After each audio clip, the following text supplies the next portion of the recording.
صدر ٹرمپ نے کہا ہے کہ نوبیل امن انعام نہ ملنے کے بعد اب وہ خود کو صرف امن کے بارے میں سوچنے کا پابند نہیں سمجھتے۔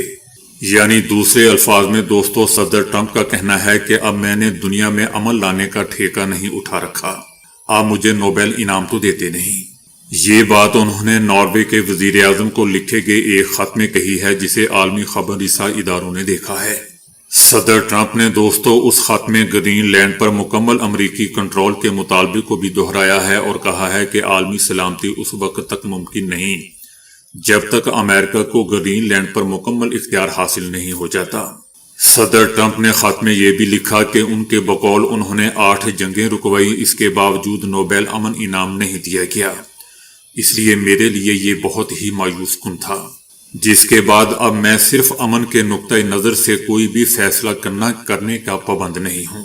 صدر ٹرمپ نے ڈنمارک پر بھی تنقید کی اور سوال اٹھایا کہ وہ گرین لینڈ کو روس یا چائنا سے کیسے محفوظ رکھ سکتے ہیں۔ صدر ٹرمپ کا کہنا تھا کہ گرین لینڈ پر ڈنمارک کے ملکیتی حق کے واضح شواہد موجود نہیں ہیں۔ اب گرین لینڈ پر آ کر ڈیرا جما لینا تو کوئی ثبوت نہیں ہے ملکیتی کا۔ صدر ٹرمپ نے نیٹو پر بھی زور دیا کہ وہ امریکہ کے لیے عملی اقدامات کرے اور دعویٰ کیا کہ انہوں نے نیٹو کے لیے کسی بھی دوسرے رہنما سے زیادہ خدمات انجام دی ہیں۔ دوسری جانب ناروے کے وزیر اعظم نے جواب میں کہا کہ نوبیل امن انعام کا فیصلہ ناروے کی حکومت نہیں بلکہ ایک آزاد نوبیل کمیٹی کرتی ہے۔ اسپین میں ایک تیز رفتار ٹرین پٹری سے اترنے کے بعد دوستوں مخالف سمت سے آنے والی تیز رفتار ٹرین سے ٹکرا گئی۔ حادثے میں 40 کے قریب افراد مارے گئے ہیں اور 100 سے زائد زخمی، جن میں سے 15 کی حالت تشویشناک بتائی جا رہی ہے۔ اموات کی تعداد بڑھنے کا امکان ہے۔ حکومت کا کہنا ہے کہ حادثے کی شدت بہت زیادہ تھی، ہمیں مزید باڈیز مل سکتی ہیں۔ تباہ شدہ ٹرینوں کے ملبے کو ہٹانے اور متاثرین کو تلاش کرنے کے لیے بھاری مشینری استعمال ہو رہی ہے۔ اس ٹرین کا 27 سالہ ڈرائیور بھی مارے جانوں میں شامل ہے۔ بتایا جا رہا ہے کہ دونوں ٹرینوں میں مجموعی طور پر تقریباً 400 افراد سوار تھے۔ پٹری سے اترنے والی ٹرین کے علاوہ دوسری ٹرین ٹکر کے وقت تقریباً 200 کلومیٹر فی گھنٹے کی رفتار سے دوستوں چل رہی تھی، لیکن یہ واضح نہیں ہو سکا کہ پہلی ٹرین پٹری سے اترتے وقت کس رفتار پر تھی۔ حکومت کا دوستوں یہ بھی کہنا ہے کہ سیدھی پٹری سے ٹرین کا اترنا واقعی عجیب بات ہے۔ اس حصے کی پٹری کی تجدید مئی میں کی گئی تھی۔ حادثہ شام 7:45 پر پیش آیا۔ کراچی کے گل پلازا میں لگی آگ 33 گھنٹے بعد مکمل طور پر بجھا دی گئی ہے۔ سرچ آپریشن کے دوران مزید 8 افراد کی باڈیز نکالی گئی ہیں، جس کے بعد مرنے والوں کی تعداد 14 ہو چکی ہے جبکہ 22 افراد زخمی ہوئے ہیں۔ آگ پر قابو پانے کے بعد فائر فائٹرز پلازا کے اندر داخل ہوئے۔ جلی ہوئی دکانوں میں محدود پیمانے کا سرچ آپریشن کیا گیا۔ اس دوران ایک بچے سمیت 3 افراد کے اعضاء ملے، جنہیں سول ہاسپٹل ٹراما سینٹر منتقل کر دیا گیا۔ لوگ بے بسی کی تصویر بنے۔ ہفتے کی رات دوستوں 10:15 بجے سے جلتی ہوئی عمارت کے باہر کھڑے اپنے پیاروں کی راہ تک رہے تھے۔ پولیس کا کہنا ہے کہ اہل خانہ سے لاپتہ افراد کے موبائل نمبرز حاصل کر لیے گئے۔ 20 سے زائد افراد کی لوکیشن گل پلازا کی آئی ہے۔ کٹر کی مدد سے کھڑکیوں کو کاٹا جا رہا ہے، ہتھوڑوں کی مدد سے دیوار کو بھی گرایا جا رہا ہے۔ ریسکیو حکام کا کہنا ہے کہ آگ کی وجہ سے عمارت کے پلرز کمزور ہو گئے ہیں، متعدد دراڑیں پڑ چکی ہیں۔ عمارت انتہائی پرانی ہونے کی وجہ سے اس کے گرنے کا بھی ڈر ہے۔ حکومت نے شہید فائر فائٹر فرقان شوکت کی شجاعت کو سراہتے ہوئے اسے سول ایوارڈ کے لیے نامزد کرنے کو کہا ہے۔ سندھ حکومت کا کہنا ہے کہ 65 کے قریب لوگ لاپتہ ہیں۔ رش کے باعث امدادی کارروائیوں میں مشکلات آئی تھیں۔ عمارت کے پیچھے سے بھی آپریشن کیا جا رہا ہے۔ آگ پر مکمل کنٹرول اور کولنگ کا عمل کب مکمل ہوگا، وقت نہیں دے سکتے۔ صدر الیکٹرانکس ڈیلر ایسوسی ایشن کا کہنا ہے کہ گل پلازا میں آگ سے اربوں روپے کا نقصان ہوا ہے۔ ان کا کہنا ہے کہ دکاندار اور ان کے ورکرز تاحال عمارت میں ہی ہیں۔ عمر میں اضافے کے ساتھ جسمانی فٹنس میں بتدریج کمی آنے لگتی ہے، مگر یہ عمل کب شروع ہوتا ہے اس بارے میں سائنسدانوں کو اب تک معلوم نہیں تھا، مگر اب ایک تحقیق میں اس عمر کا تعین کیا گیا ہے جس کے بعد جسمانی کارکردگی اور فٹنس میں کمی آنا شروع ہو جاتی ہے۔ سائنسدانوں نے ایک تحقیق میں بتایا ہے کہ 35 سال کی عمر میں جسمانی فٹنس میں کمی آنا شروع ہو جاتی ہے۔ اس تحقیق میں شامل دوستوں چند سو افراد کی مانیٹرنگ 47 سال تک کی گئی اور ان کی فٹنس، جسمانی مضبوطی اور مسلز کے حجم کا تعین بڑا ہونے کے آغاز سے لے کر 63 سال کی عمر تک کیا گیا۔ تحقیق میں عمر کے ساتھ جسم میں آنے والی طویل المیعاد تبدیلیوں کے بارے میں بتایا گیا۔ تحقیق میں بتایا گیا ہے کہ 35 سال یا اس کے بعد جسمانی فٹنس اور مضبوطی میں کمی آنا شروع ہو جاتی ہے، چاہے کوئی فرد جوانی میں کتنی ہی ورزش کیوں نہ کرتا ہو۔ 35 سال کے بعد یہ عمل بتدریج جاری رہتا ہے اور اس کی رفتار تیز ہونے لگتی ہے۔ تحقیق میں یہ بھی دریافت کیا گیا ہے کہ اگر کوئی فرد اس کے بعد کسی بھی عمر میں ورزش کرنا شروع کر دیتا ہے تو اس کی جسمانی تنزلی کا عمل سست ہو جاتا ہے۔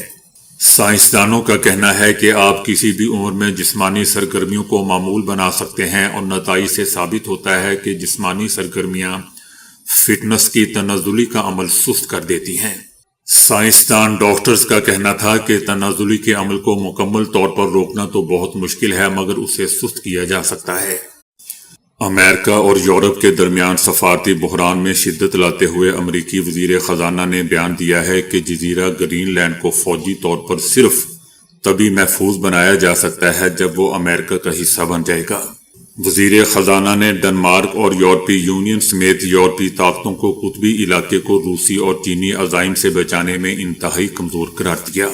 یورپ کے 8 مخالف ملکوں سے آنے والی درآمدات پر 10 سے 25% تک کسٹم ڈیوٹی لگانے کے لیے قومی ایمرجنسی ایکٹ کے استعمال کی قانونی حیثیت پر وزیر خزانہ سے پوچھے گئے سوالات کے جواب میں وزیر خزانہ کا کہنا تھا کہ حقیقی قومی ہنگامی صورتحال وہ ہے جو مستقبل میں کسی قومی ہنگامی صورتحال سے بچائے۔ انہوں نے واضح کیا کہ امریکی انتظامیہ اپنی عظیم معاشی طاقتور قطبی شمالی میں کسی گرم جنگ کو روکنے کے لیے ایک پیشگی ہتھیار کے طور پر استعمال کر رہی ہے۔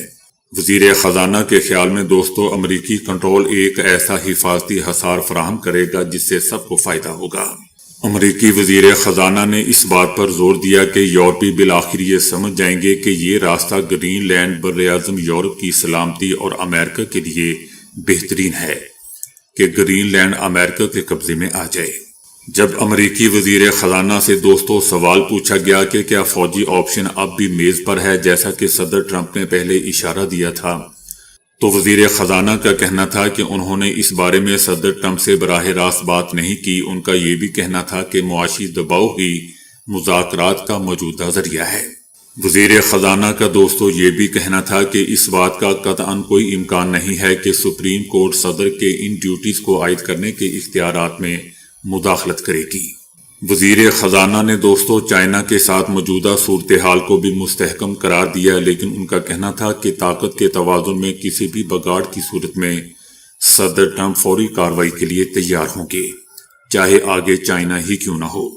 یہ بیانات دوستو ایک ایسے حساس وقت میں سامنے آیا ہے جب یورپی یونین امریکی دھمکیوں کا جواب دینے کے لیے ایک ہنگامی اجلاس بلا رہا ہے۔ ڈنمارک کو اس مطالبے کو مسترد کرنے کے لیے شدید عوامی اور سیاسی دباؤ کا سامنا ہے، جسے یورپی حلقوں نے معاشی بلیک میلنگ قرار دیا ہے۔ تجزیہ کاروں کا دوستو کہنا ہے کہ امریکی وزیر خزانہ کی طرف سے یورپ کو کمزور قرار دینے سے سفارتی کوششیں مزید پیچیدہ ہو جائیں گی، خاص طور پر جب جرمنی اور فرانس جیسے ممالک سمجھتے ہیں کہ ان ڈیوٹیز کے نتیجے میں ایک ایسی ہمہ گیر تجارتی جنگ چھڑ سکتی ہے جو نیٹو اتحاد کو اندر سے شدید کمزور کر دے گی۔ ایرانی صدر ڈاکٹر مسعود نے کہا ہے کہ ایران کے رہبر اعلیٰ سپریم لیڈر آیت اللہ خامنائی پر کوئی بھی حملہ مکمل جنگ کا سبب بن جائے گا، اسے جنگ تصور کیا جائے گا۔ اسرائیل کے لیے سابق امریکی سفیر کے صدر ٹرمپ کی جانب سے ایرانی سپریم لیڈر آیت اللہ خامنائی کو شہید کرنے کی کوشش کے دعوے پر رد عمل دیتے ہوئے ایرانی صدر ڈاکٹر مسعود کا کہنا تھا کہ ایرانی عوام کی مشکلوں اور پریشانیوں کی وجہ امریکہ اور اس کے اتحادیوں کی طویل عرصے سے عائد غیر انسانی پابندیاں ہیں۔ ایرانی صدر کا کہنا تھا کہ سپریم لیڈر کے خلاف کوئی بھی جارحیت ایرانی قوم کے خلاف مکمل جنگ کے مترادف ہوگا۔ دوستو یاد رہے کہ سابق امریکی سفیر ڈین کا کہنا تھا کہ صدر ٹرمپ آئندہ ہفتے ایران کے سپریم لیڈر آیت اللہ خامنائی کو شہید کرنے کی کوشش کریں گے۔ امریکی سابق سفیر کا کہنا تھا کہ صدر ٹرمپ ایران کی موجودہ قیادت کو ہدف بنانے کا ارادہ رکھتے ہیں اور آیت اللہ خامنائی اس فہرست میں شامل ہو سکتے ہیں۔ دوستو یاد رہے کہ یہ امریکی سفیر ڈان امریکی صدر باراک اوباما کے دور میں اسرائیل میں امریکی سفیر کے طور پر خدمات انجام دے چکے ہیں۔ ان کا بیان ایسے وقت میں سامنے آیا ہے جب ایرانی سپریم لیڈر آیت اللہ خامنائی نے ایران میں ہونے والے تشدد مظاہروں اور اموات کا الزام صدر ٹرمپ پر عائد کیا ہے۔ سپریم لیڈر نے کہا تھا کہ ایران کے حالیہ فسادات میں صدر ٹرمپ ذاتی طور پر ملوث ہیں۔ اس سابق امریکی سفیر نے سپریم لیڈر آیت اللہ خامنائی کی عمر اور صحت کا حوالہ دیتے ہوئے کہا کہ وہ اس وقت 86 سال کے ہو چکے ہیں اور ایران کو ایک نئی قیادت کی ضرورت ہے۔ اس امریکی سفیر کا دوستو یہ بھی کہنا تھا کہ امریکہ جلد مشرق وسطی میں ایک بڑا بحری بیڑا تعینات کر سکتا ہے جس سے ایران میں ممکنہ حملے اور کسی بھی جوابی کارروائی کی صورت میں دفاعی تیاریوں میں مدد ملے گی۔ تاہم دوستو اس حوالے سے امریکی حکومت کی جانب سے کوئی باضابطہ رد عمل سامنے نہیں آیا۔ ٹونی بلیر نے صدر ٹرمپ کی امن کونسل کی رکنیت کے بدلے $1 ارب فیس سے خود کو الگ کر لیا ہے۔ ٹرمپ کی شرائط کے باعث دوستو بعض ممالک کی کونسل میں شامل ہونے سے انکار کا امکان ہے۔ برطانیہ کے سابق وزیر اعظم ٹونی بلیر نے خود کو اس مطالبے سے الگ رکھا ہے کہ عالمی ممالک سے کونسل آف پیس کی مستقل رکنیت کے بدلے $1 ارب ادا کرنے کا تقاضا کیا جائے۔ بلیر کو امریکی صدر ٹرمپ کی سربراہی میں قائم مذکورہ کونسل کی انتظامی باڈی میں دوستو شامل کیا گیا ہے۔ ٹونی بلیر نے فیس کے اس مطالبے کی حمایت سے انکار کر دیا ہے جو نئی تشکیل پانے والی کونسل کے مجوزہ منشور کا حصہ ہے۔ یہ اس بات کا دوستو اشارہ ہے کہ کونسل آف پیس کی تفصیلات پر صدر ٹرمپ کے منصوبے کے حوالے سے امریکہ کے اتحادیوں اور شراکت داروں کی جانب سے مخالفت پائی جاتی ہے۔ یہ بات بلومبرگ نیوز ایجنسی نے اپنی رپورٹ میں بتائی ہے۔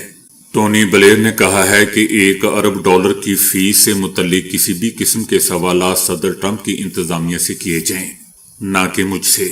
دوستو کچھ دیگر ممالک اصولی طور پر کونسل آف پیس میں شامل ہونے پر آمادہ ہو سکتے ہیں، تاہم وہ مستقل رکنیت کے لیے فیس ادا کرنے کو قبول نہیں کریں گے، کیونکہ ٹرمپ دوستو ہر بات کو پیسوں میں ہی تولتا ہے۔ غزہ کے مغربی کنارے میں یہودی آبادکاروں نے فلسطینیوں کے گھروں پر حملہ کیا ہے جس کے نتیجے میں دوستو 4 افراد زخمی ہیں، جبکہ شدت پسندوں نے 8 گھروں اور 2 گاڑیوں کو نذر آتش بھی کر دیا۔ یہودی آبادکاروں کے حملے کی ویڈیوز بھی سامنے آئی ہیں جنہیں اسرائیلی میڈیا نشر کر رہا ہے۔ اسرائیلی فوج کے اعداد و شمار کے مطابق سال 2025 میں یہودی قوم پرستانہ جرائم اور آبادکاروں کے تشدد کے 750 سے زائد واقعات رپورٹ ہوئے ہیں۔ سال 2024 میں فلسطینیوں پر یہودی آبادکاروں نے 675 حملے کیے تھے۔ یہودی شدت پسندوں کے خلاف قانونی کارروائی شاد و نادر ہی کی جاتی ہے۔ اسرائیل میں سخت گیر حکومت ہے اور فلسطینیوں پر حملوں کو نظر انداز کر دیتی ہے۔ اعداد و شمار کے مطابق یہودی آبادکاروں کے حملوں کی تحقیقات میں 73% کمی آئی ہے۔ آسٹریلیا میں بچوں کے لیے سوشل میڈیا پر پابندی نے عالمی سطح پر دوستو توجہ حاصل کی تھی۔ دنیا بھر کی حکومتیں اسی طرح کی پالیسیاں نافذ کرنے پر غور کر رہی ہے، جس میں زیادہ امکان یہی ہے کہ برطانیہ اگلا ملک ہوگا۔ یہ پابندی 10 دسمبر سے آسٹریلیا میں نافذ العمل ہے۔ اس میں بڑی سوشل میڈیا پلیٹ فارم شامل ہے جیسا کہ یوٹیوب، انسٹاگرام، ایکس اور ٹک ٹاک وغیرہ۔ ان تمام پلیٹ فارم کو عمر کی تصدیق کے نظام نافذ کرنے پر مجبور کیا گیا ہے تاکہ 16 سال سے کم عمر افراد اکاؤنٹ نہ بنا سکیں، اور خلاف ورزی کی صورت میں کمپنیوں کو 49.5 ملین آسٹریلوی ڈالر یعنی 32 ملین امریکی ڈالر تک جرمانہ ہوگا۔ وہ دیگر ممالک جو 16 سال سے کم عمر بچوں کے لیے دوستو سوشل میڈیا پر پابندی پر غور کر رہے ہیں، ان میں برطانیہ، France, Denmark, Spain, Germany, Italy اور یونان شامل ہے، یعنی یورپ کے کئی ممالک شامل ہیں۔ امریکہ اس ٹرینڈ میں دوستو پیچھے ہے جہاں قومی سطح پر پابندی کا امکان بہت ہی کم ہے، لیکن چند سالوں میں کچھ امریکی ریاستیں ایسی پالیسیاں نافذ کریں گی۔ فی الحال کیلیفورنیا اور ٹیکساس میں قانون ساز 2026 میں ریاستی سطح پر پابندی کے نفاذ کا امکان زیر غور ہے۔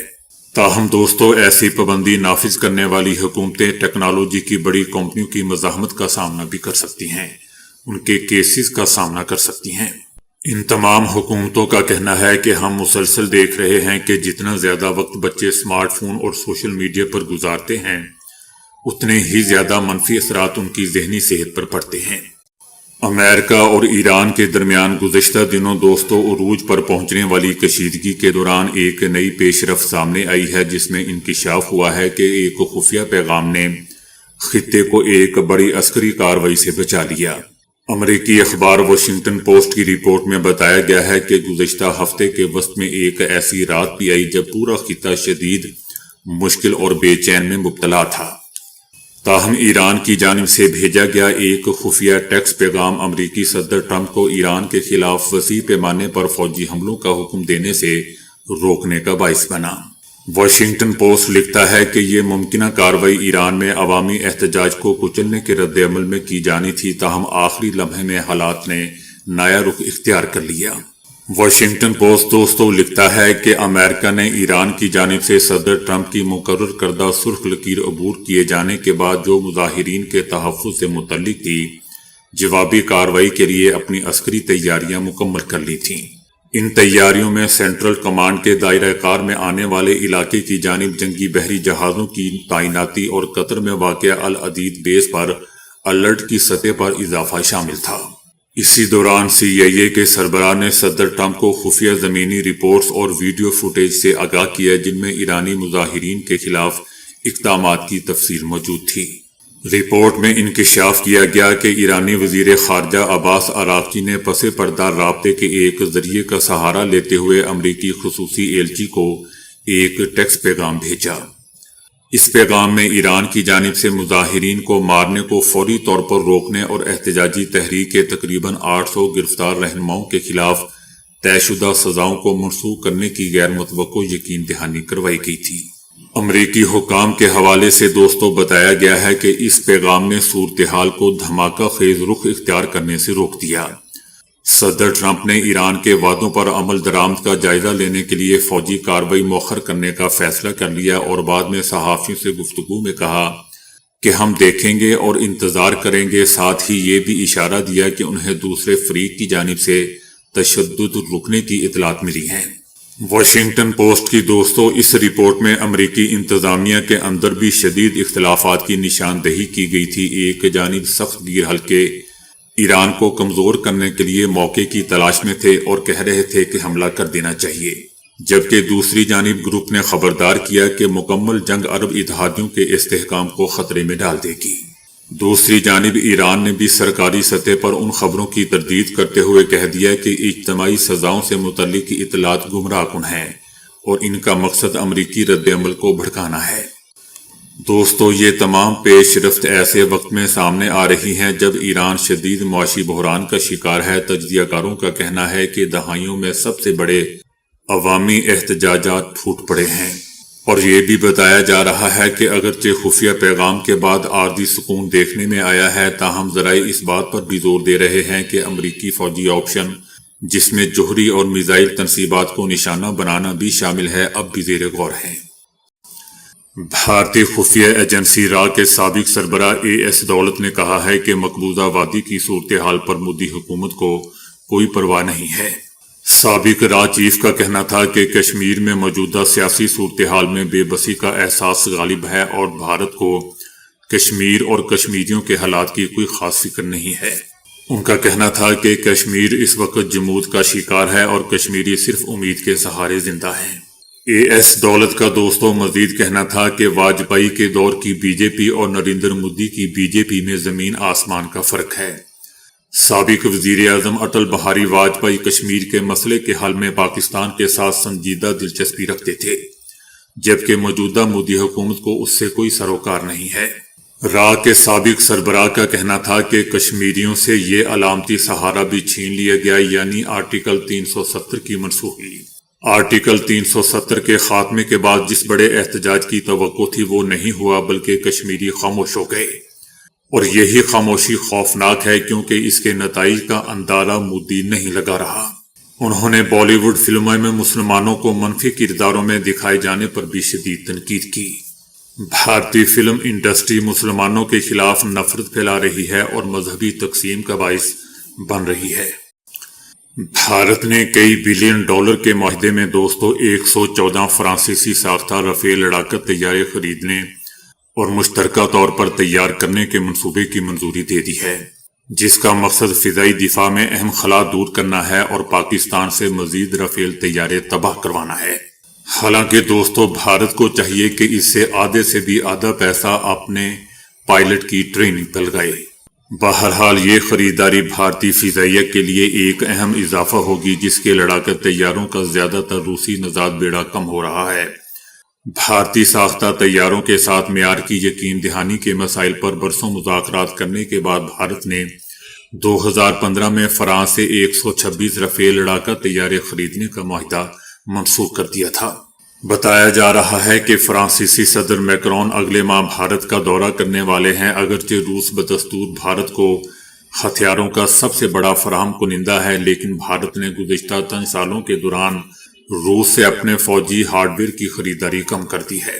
بھارت کے پاس دوستو پہلے سے ہی 36 رافیل طیارے ہیں اور اپریل میں اس نے لڑاکا طیاروں کے 26 بحری متبادل طیارے خریدنے کے لیے اپریل میں ایک معاہدے پر دستخط کیے تھے۔ میرا خیال ہے دوستو کہ بلومبرگ کی یہ رپورٹ تھوڑی سی غلط ہے، کیونکہ 36 نہیں اب تقریباً 30 رہ چکے ہوں گے، جو کہ پاکستان نے بھی کچھ طیارے اس کے تباہ کیے ہیں۔